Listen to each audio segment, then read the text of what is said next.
What's up everyone, and welcome to this video. And in today's video we're going through my top 10 cards from the latest set of Pokemon Scarlet and Violet, and that is 151.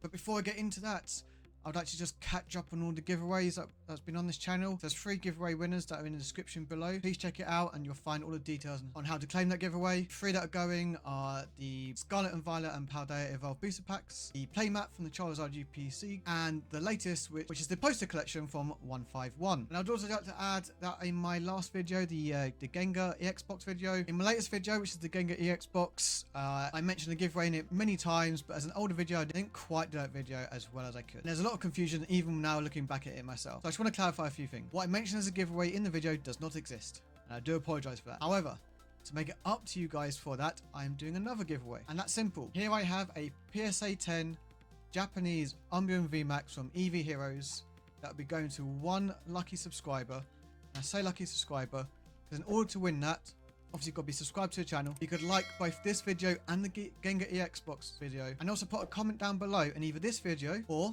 if you go into the description of this video, you'll see the Gengar EX box video. Put a comment down in that video, and between both videos, one of you will win the slab. Hopefully that makes sense, and I apologize for any confusion.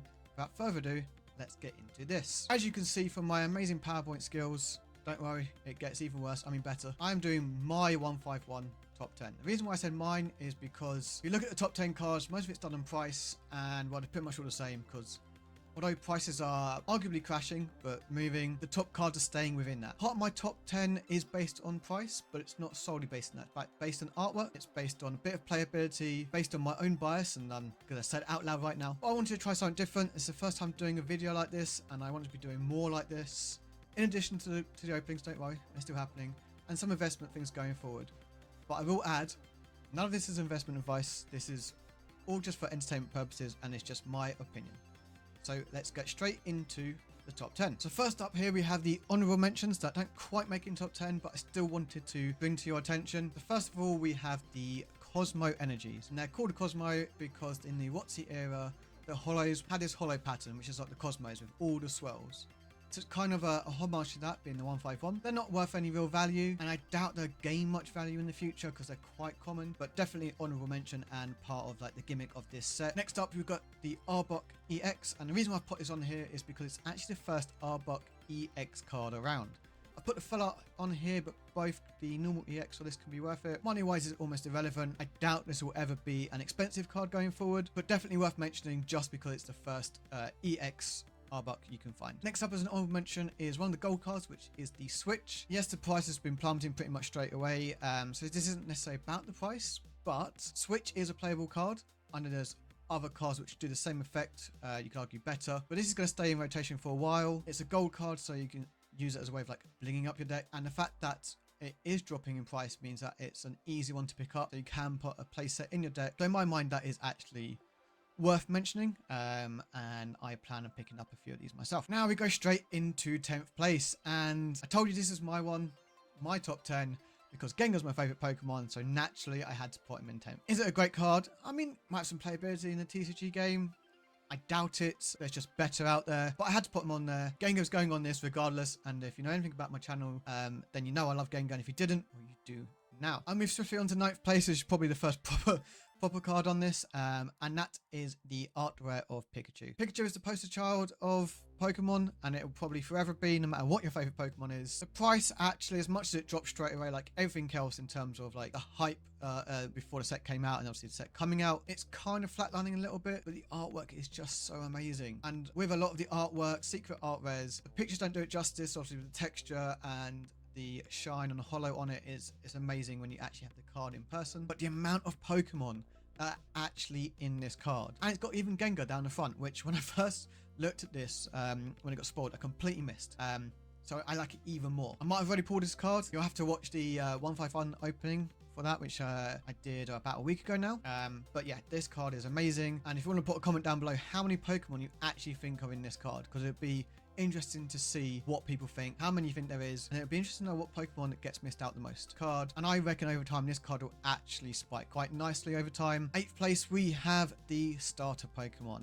That's the original starters, so Bulbasaur, Squirtle, Charmander in the art rares. And I know the order I've got them isn't actually the order, because normally it's Bulbasaur, Charmander, Squirtle, or it's always Grass, Fire and Water. However, I've done this in price and I'll explain. I love all three, and the entire evolution lines for all of them, they all interlink and are amazing when you put side by side. But for some reason, Bulbasaur just doesn't get the love of the other two, and that's reflected in the price. I'm glad it kind of came back up from its $6 low there, but still isn't as much as the others. Squirtle's an interesting one. The entire line actually, well, especially the Squirtle and the Blastoise, seem to be sort of the major winners from this set, just going up in price. Obviously they have dropped, but I love the artwork and in the water, and the whole evolution line as it gets further into the water, shall we say, is kind of like turtles in real life. In that sense, it's a great sort of link between real life and the Pokemon, just fun artwork. And then of course you've got the Charmander, which is the most expensive, and I've pulled about 3 of them. As much as that's great for trades and selling, I'd rather have the other 2 to complete the master set. Price wise, this has fluctuated all over the place, but it is part of the Charizard evolution line, so naturally it's always going to be the most expensive out of the 3. If you put the 3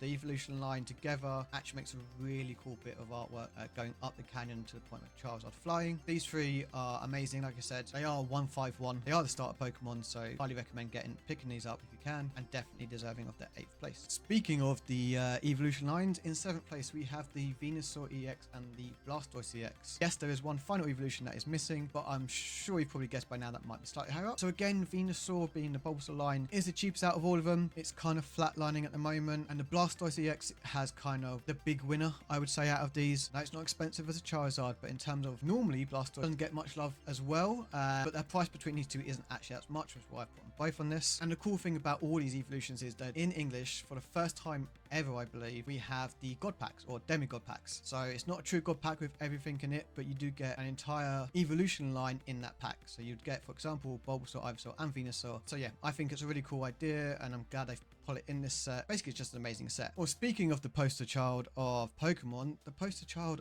of Scarlet and Violet 151 is Mew EX. Now, Mew EX has many arts, many cards in the set. Fortunately, the card that everyone wants is the promo in the UPC, and if you subscribe to the channel, you'll see my UPC opening coming out this Friday, and you'll be able to see that card. Not only is this a gold card and a poster child sort of this set, it's actually playable. So the fact that the price is tanking a little bit, again, symptomatic of the set, partly of Scarlet and Violet, partly of Pokemon at the moment. Actually, again, if you want to bling your decks a little bit, that's quite cool. The regional going on at the moment of time of filming, it's seeing players one-offs in decks, so actually picking up a gold version of it is quite cool. So yeah, no, I love this card. And this might come as a surprise to some that Erica's Invitation is in 5th place. Why? I know a lot of people like their waifus, and obviously in the Japanese market, this is the card of the sets, but in English, it doesn't quite work that way. In English, normally it's the Pokemon themselves that become the top cards from the set, and in my mind, it kind of makes sense because, you know, it is the Pokemon that it makes up Pokemon. Sounds like a weird sentence to say. However, it's got a price value to it. It's got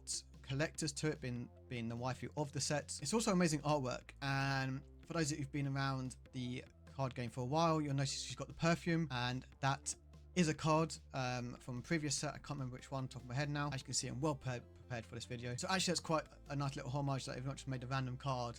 It all sort of ties in.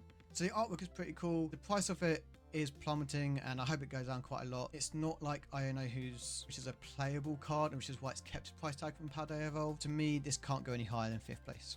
And you'll see why. So in 4th place, we have, to me, the better supporter artwork, which is Giovanni's Charisma. Giovanni is the sort of OG bad guy of Pokemon, Team Rocket, and if you just look at this artwork, not only do you have him and Persian, which is his Pokemon, it's the equivalent of Ash and Pikachu, you have in the background the Pokeballs. So obviously you have up in the top left corner here the Pokeballs, which is no different to a lot of content creators where you have in the background this, and maybe one day I will. But one thing to really note here is the Master Ball on the side shelf here, which I think is quite cool because you need to beat him in the game in order to get the Master Ball, which obviously gets you the Mewtwo from Blue and Red. You use the Master Ball for Mewtwo. In the anime, it's actually Giovanni that creates Mewtwo as well. So again, it all ties in really well. That with the artwork, this is my favorite supporter from entire set, and that is what it goes in the 4th place above Erica's Invitation. And surprise, surprise, it's finally here. Yes, the Charizard EX. Now, I know a lot of you will be looking at this going, 3rd place?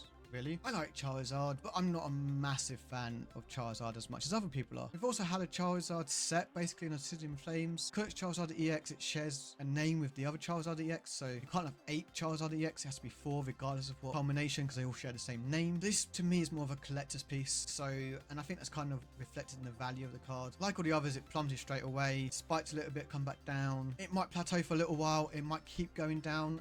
As more products come out, so the UPC, the Zapdos, Alakazam, etc., and the mini tins, and just more products overall flooding the market, all the cards will start going down, including the Charizard EX. But to me, this is definitely a collector's piece. I'm sure lots of people will be wanting to get this. Is it deserving of its high price? I mean, it's Charizard, it's naturally going to have a premium on it. I don't think it's meant to, I don't think it deserves it personally. I definitely think it should be under $100. So that's why it's in third place for me. I know a lot of people have this as number 1, and partly because of the price, which is why, like I said at the beginning, this is my take. This is my top 10. So in second place, we have the Alakazam EX. Now, when people spoiled this, everyone said this is a cool card, but didn't quite have the hype straight away. Once it started being opening, when you open this card, when it's got the texture to it, when it's got the hollow pattern on it, wow, does it look amazing, guys. It's a card you want. But as soon as it started being opening, the price went straight up. All the content creators started going on about it. And to be fair, I've deservedly so. It is falling a little bit now, and that's more the set rather than the card that's doing that. And I reckon it will go down a bit more, maybe towards $30. Might not drop too much more than that. But if you can pick up this card,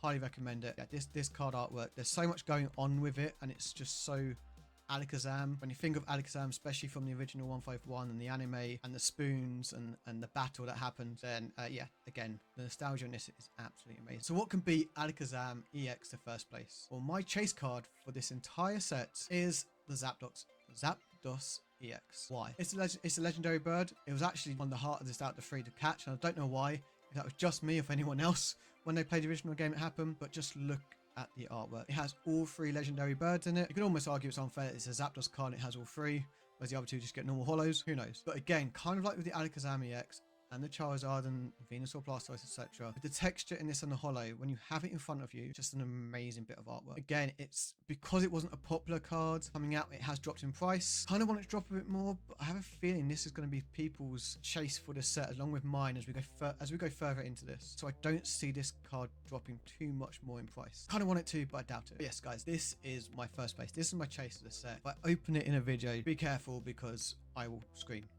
Maybe. Who knows? But there we go, guys. That is my personal top 10. Let me know in the comments down below what your top 10 is. If it's similar to this, if it's completely different, if you disagree with my top 10, by all means, put it down. We'll have a conversation. Not an argument, but top 10. Either way, Zapdos is my chase for it. I hope you like this style of video. I'm going to try and do more and experiment a little bit.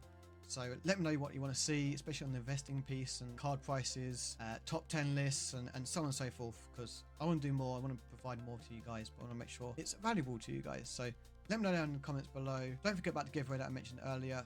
Thank you for watching, and I'll catch you next one.